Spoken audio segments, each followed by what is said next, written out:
tips on how to obtain your student F1 visa. What is an F1 visa, you may ask? Well, first things first. An F1 visa allows a foreign student to come to the United States to study here. It's a non-immigrant visa, which means your purpose in the United States is to engage in school. You can go to universities, you can go and come and study English. The whole point is that whatever you're studying will result in some type of degree or a certificate in order for you to be able to obtain the F1 visa. Tip number 1, choose a designated school and program. Ensure that that school is part of SEVP. That's the Student Exchange and Visitor System, which is a system that the government maintains to track international students. You want to make sure that your school is part of it so that you're able to obtain the F1 visa. A school should be part of it, and it should end in either a certificate, some type of degree, or some type of diploma. Tip number 2, financial documentation is key. The United States government wants to make sure that you are able to support yourself here and pay for your studies.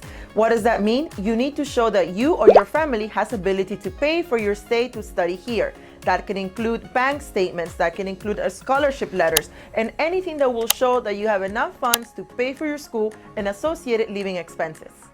Tip number 3, you have to show ties to your country. Remember that the F1 student visa is a non-immigrant visa. That means that you have the intent to go back to your country. We can show this by showing that you have job offers in your country, that you have property in your country, that you have family in your country, and reasons why you're not going to stay here permanently, but you will go back as soon as your studies end.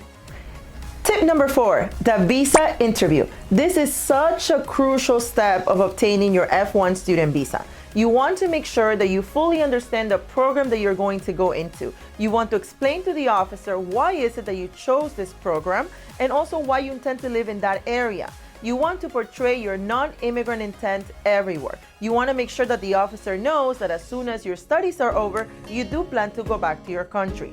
You want to understand everything about your application. Don't hide anything, explain everything because they have the information.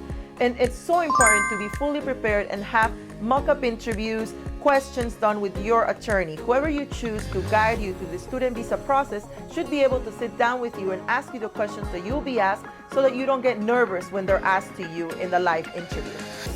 Tip number 5, be aware of visa processing times. If your school is going to start in the next 2 weeks, maybe it's a little too late to apply or maybe not.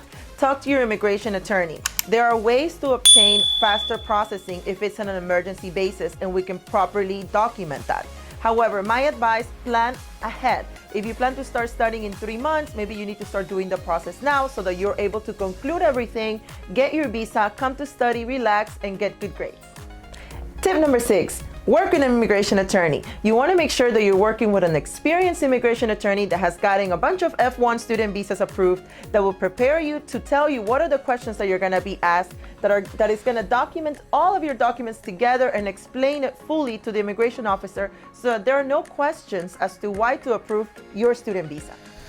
Bonus! Did you know that you can bring your family with you? You can bring your children under 21 and your spouse. And if you need help to take care of those children, guess what? You can bring your nanny too or your domestic worker with you. Yes, that's right, you can. We have helped many families get student visas for themselves, get companion visas for their family, and get B1, B2 visas for their nanny or their domestic helper in order to be able to come to the United States, attend school, and obtain the education that they really need. And there you have it, 6 tips to make sure that your student visa gets approved. If you like this video, please like, subscribe, put the notification button so that you get alerted whenever we have a new video. And if you want me to cover any topics, please do comment below and I will make sure to cover those topics. Thank you so much for joining me today. I wish you much success and let's get your student visa approved today.